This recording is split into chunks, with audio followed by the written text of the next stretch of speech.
Hello, welcome to Opportunities in International Disaster Management. Please note, this is a multimedia presentation with embedded closed captioning. Please take a moment to familiarize yourself with the functions of your media player. This presentation will begin in a few moments. The following is a CBC News special report. Tonight, disaster in Asia. First, an earthquake of immense power shook the Indian Ocean. Then a parade of deadly tsunamis slammed into one country after another. On our broadcast tonight, the big one hits Japan, a massive history-making earthquake, one of the largest ever measured. And it triggers a massive tsunami all the way to the U.S. Tonight, we're watching the rising death toll, a nuclear plant in trouble. The aftershocks continue. The world is watching Japan, and our coverage begins now.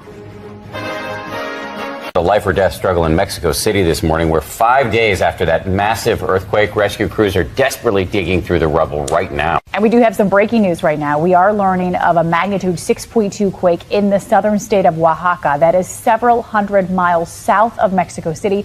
No reports of injuries right now. We begin with a growing desperation and devastation following the super typhoon in the Philippines. New video just in from the air shows entire towns destroyed, homes flattened for miles, water seemingly wiped away everything in its path. And now concern is growing over a water and medicine shortage. ABC's Larry Jacobs has the very latest. A team of 9 Triggered by extreme rains, the flood hit the city on Wednesday, damaging houses, healthcare facilities, and bridges.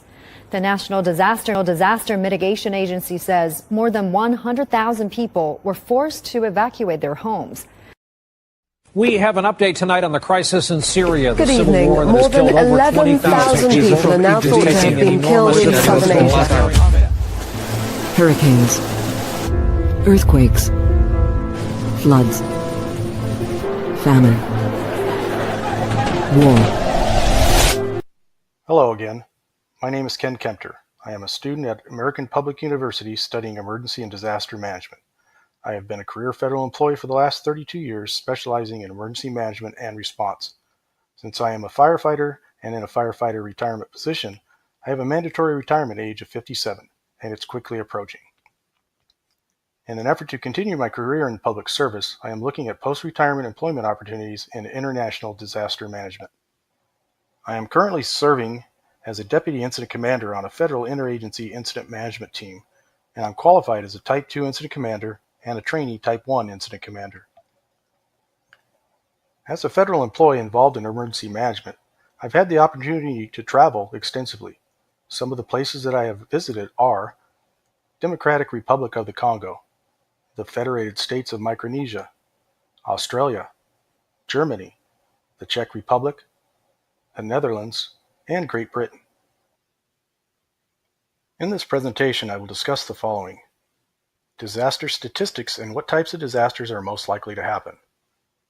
I will also cover the agencies that are involved in international disaster management and response, whether they are government agencies, non-governmental organizations, also known as NGOs, or international disaster management agencies. We'll look at a few of the specialties that have employment opportunities and some of the hazards and working conditions that can be expected while traveling to international disaster areas. At the end of the presentation, I will give examples of where to look for employment opportunities, and I'll give you 3 recommended sources for further information. According to the World Economic Forum, there were 7,130 natural disasters from 1995 to 2015. That's an average of over 356 natural disasters per year, or almost a natural disaster per day.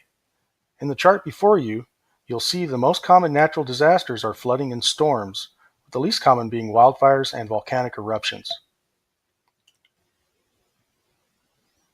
The agencies and organizations that provide international disaster response can be broken down into 3 categories: U.S. government agencies, non-governmental organizations, and international organizations. The U.S. has 2 primary agencies that provide international disaster response: the U.S. Agency for International Development, Office of Foreign Disaster Assistance, known most commonly as OFDA, and the U.S. military. OFDA coordinates all international disaster response and relief missions, whether they are being staffed with federal civilian agencies or military assets. Non-governmental organizations, or NGOs, are often funded by private donations, trusts, or foundations. Others are established by charter within a country or political entity, with partial funding from either private or governmental sources. According to the book Introduction to International Disaster Management, there are over 1,000 NGOs in the world providing some form of disaster management, preparedness, or response.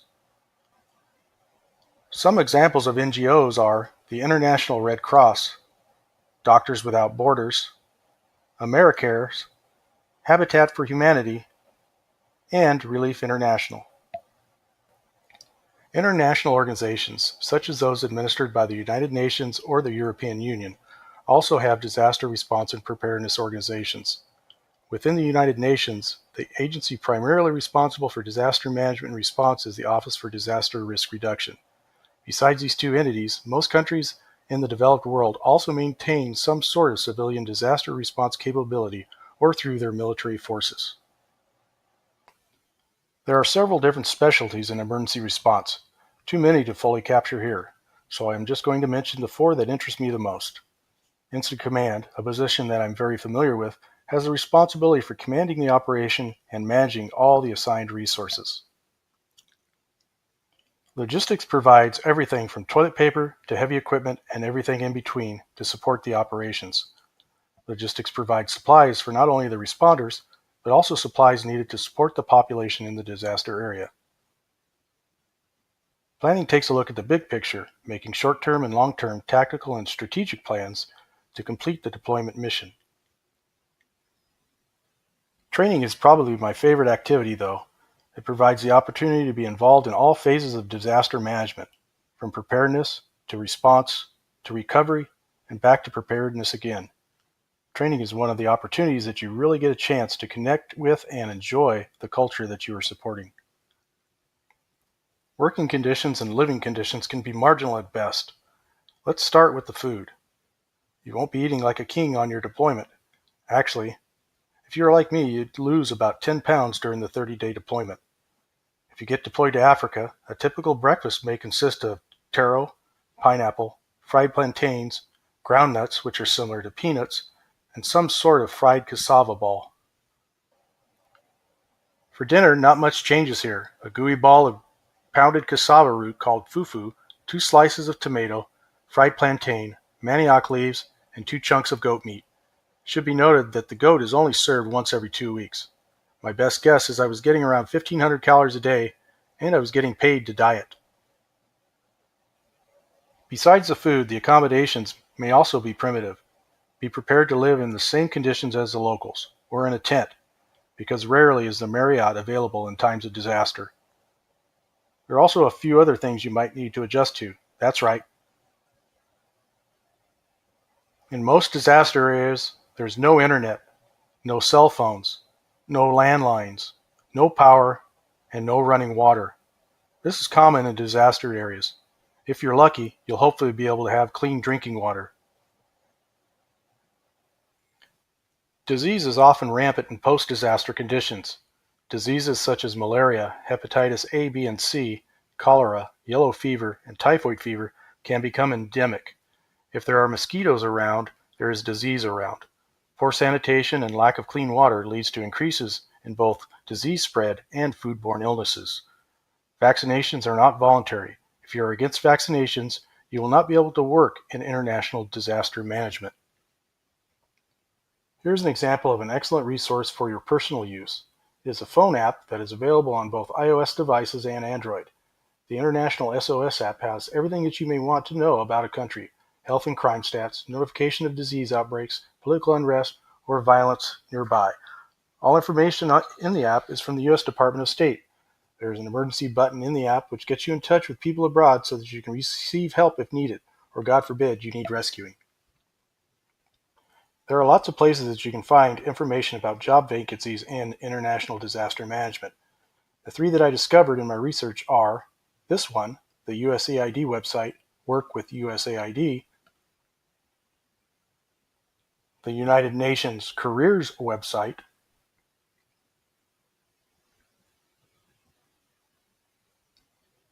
and the International Association of Emergency Managers website. Each of these websites lists job vacancies, locations, benefits, and salaries for positions being advertised. Don't be surprised, though. You won't get rich responding to international disasters. Before I head into the conclusion, I wanted to mention some additional resources that may be helpful to you. The book, Introduction to International Disaster Management, written by David Coppola, is a must-have and a must-read for anyone interested in this career. Secondly, I would suggest a membership in the International Association of Emergency Managers. They have very affordable membership fees for students and will help to set the groundwork for gaining you emergency manager credentials in the future. Lastly, our college has a student chapter, or club, as some would say, that is part of the International Association of Managers. Check it out when you get a chance. In this presentation, we've covered a few disaster statistics, looked at agencies involved in international disaster response, and saw some of the specialties involved. We looked at the hazards and working conditions, including food, sanitation, and lodging. We quickly browsed a few websites with information to find employment and to see what the salary, locations, and benefits are for emergency managers. We rounded it off with a look at 3 recommended resources: the book, Introduction to International Disaster Response, membership in the International Association of Emergency Managers, and joining the school chapter of the IAEA.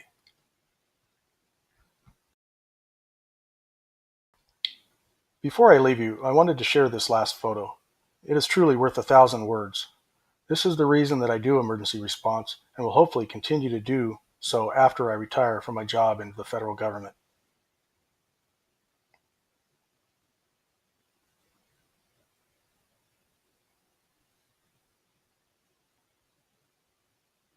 That's it. Thanks for watching.